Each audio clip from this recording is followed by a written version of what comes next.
Thanks. A 2-decade-old murder case is causing a storm of controversy this morning.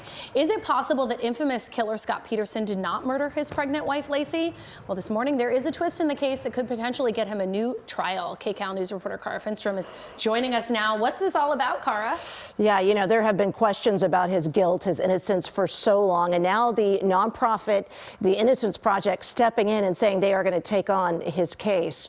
They are considering that, and they are seeking numerous pieces of evidence, as well as some new DNA testing.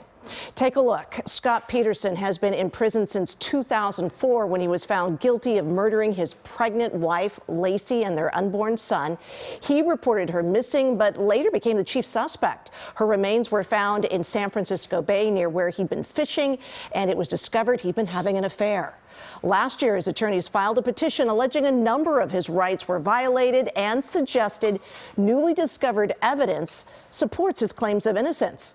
Part of that may be a burned out van from a separate investigation. The Innocence Project noted in filings that a former Modesto fire investigator said blood evidence was in that van. He had nagging questions about whether it might not only be linked to a burglary near the Peterson home, but also her disappearance. Our Tom Waite spoke with one of the jurors from the original case.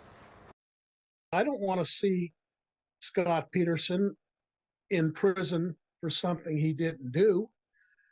Of course, you got a long way to go to convince me that he wasn't guilty, because I spent 5.5 months in a courtroom listening to testimony, looking at evidence. Certainly a significant development. The LA Innocence Project isn't going to take on cases that they don't think have real merit behind them. They don't just guess that maybe we should do this for somebody in custody.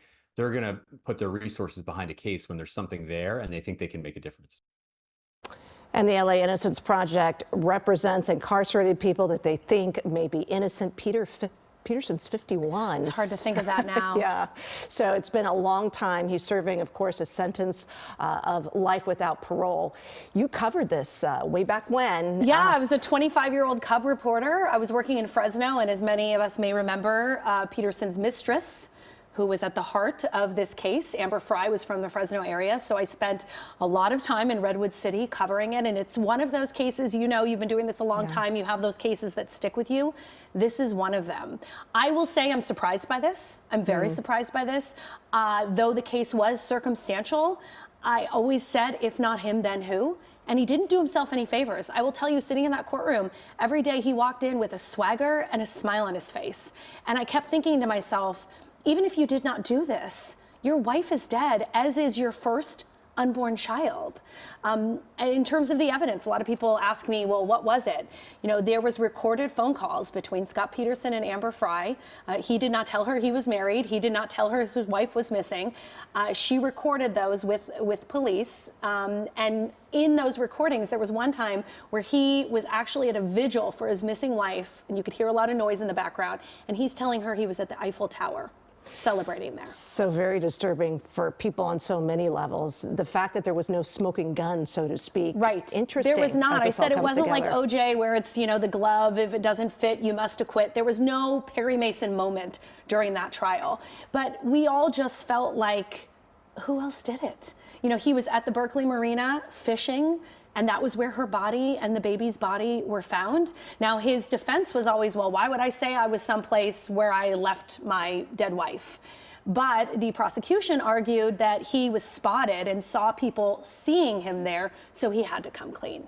Well, 20 years later, we get a new chapter in this. Yeah, a lot of people watching this. I will say, I think during that trial, a lot of what was lost was the actual reason we were there, which was for Lacey Peterson. And this has to be very hard on her family.